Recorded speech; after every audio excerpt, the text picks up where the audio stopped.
Right now, I'm going to bring up a good man. This man has done some comedy in places. He was in the San Francisco Comedy Competition and did a hell of a job out there. And again, these are all guys. These are not guys that like hang out in Brookline doing comedy on a street corner somewhere. They have traveled the globe, and they're here for you right now, Las Vegas East. Please, a nice round of applause for Mr. Dana Gould.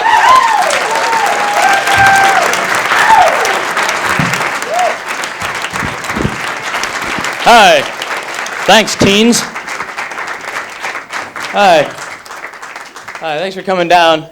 I'm originally from this area. I went to school around here. Actually, I went to school at UMass. I was a communications major, and that means, of course, while I'm in the unemployment line, I can have a great darn conversation with anybody I damn well please. There's a lot of that going around nowadays. A lot of guys working at Burger King with degrees in English literature. You go in for lunch. "Dost thou crave fries, my lord?" I haven't really thought about it. "Halt, sire! Halt in 9 steps, anon, sire, for as you can see, thine onion rings, sire, they're sizzling with the dexterity of a newborn lizard, sir. The McCharco shakes at 85 cents, a frothy bargain, aye. Do you like one?" No, it's pretty frustrating. You spend 4 years of your life and $500,000 you get out with a rewarding career as a speed bump in a parking garage. It tends to tick off the average consumer. But you go do it, go to school, be a successful piece of meat, which is basically what all human beings are. Just pieces of meat. Oh, we've split the atom. We've invented the wheel. But when you get right down to it, you're nothing but a big pile of meat with a sweater on, so you got to be careful how you judge people. But you go to school to be a success. Get that diploma. Get that big piece of paper. We're just big pieces of meat going after big pieces of paper when you get right down to it.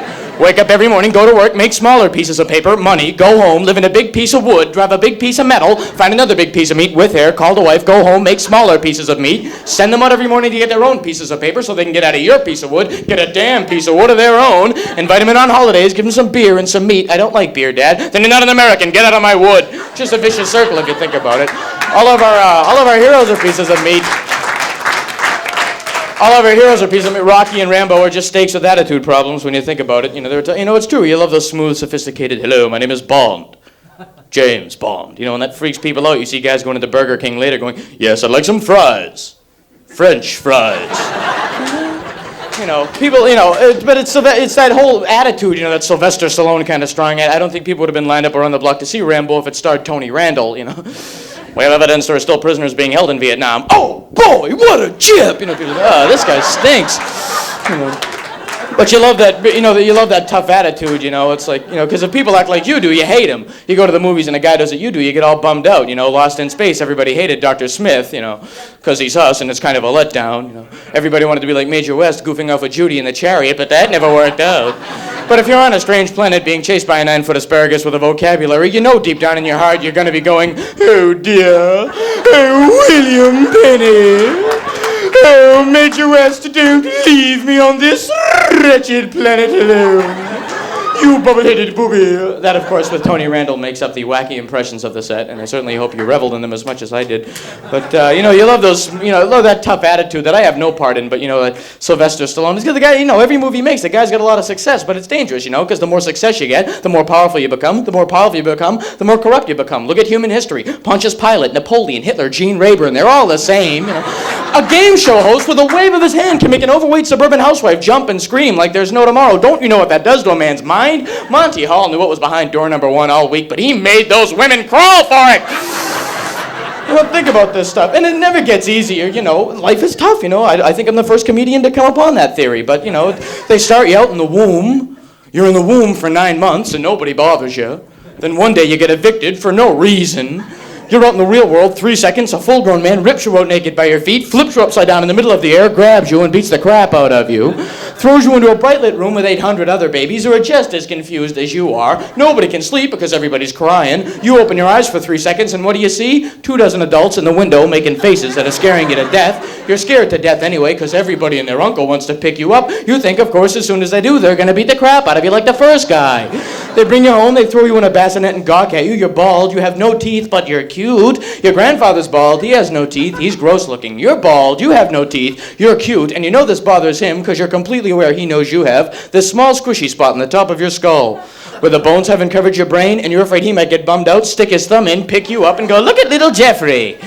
Look at how I picked up Jeffrey, Eva. How cute do you think that bugger is now? That gets you so upset you go to the bathroom in your pants and they change you in front of company with a Super 8 camera going because you haven't yet learned the words for please don't take my clothes off in front of all the relatives. Oh, sure, you try and get up and walk away, and that's when you find out that the bones in your legs are about as developed as the bones over your brain. It's a double-edged sword at 3 months old. As soon as the bones in your legs stiffen up so you can get up and walk away, what do? Send you to school so you can sit down for 8.5 hours a day. You want to go to the bathroom, then you got to raise your hand and broadcast it in front of 47 of your closest friends, and you know they're going to give you crap for it later, but you're just trying to get through the day. They give you 2 days off, and one of them you have to sit in church, so a full-grown man can get up in your little face and go, you're 3 years old to me, and if you don't love the Lord, you're going to burn in hell forever!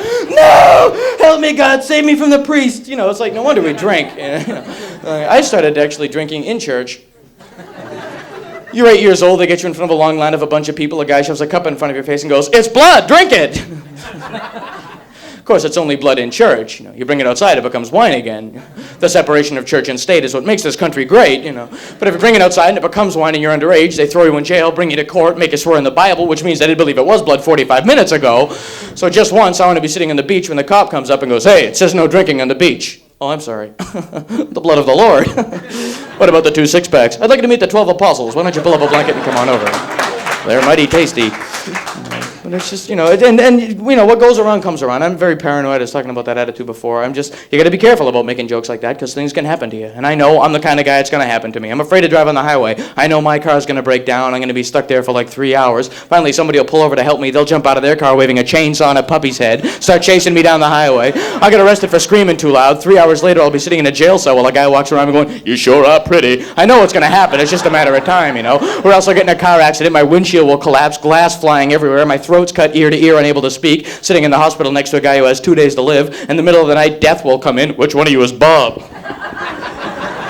Yeah, right, come on. You sure are pretty. You got to keep these things in mind. Like, you do cruel things and you don't think about them. When you're little, every group of kids when you're little picks out one kid to become the loser. John Giacomucci was ours, for no good reason. Well, we had a good reason. John's head was bigger than his body. Literally larger than his torso. We used to go up to him every day. Your head's bigger than your body. Your head's bigger than your body. You're mental. You're mental. Shut up!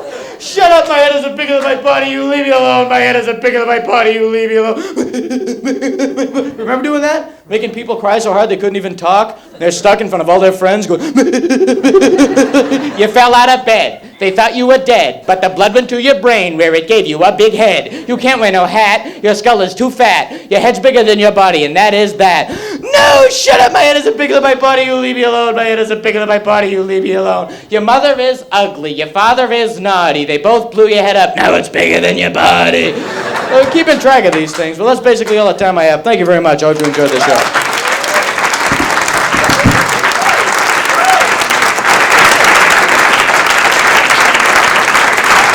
Gould.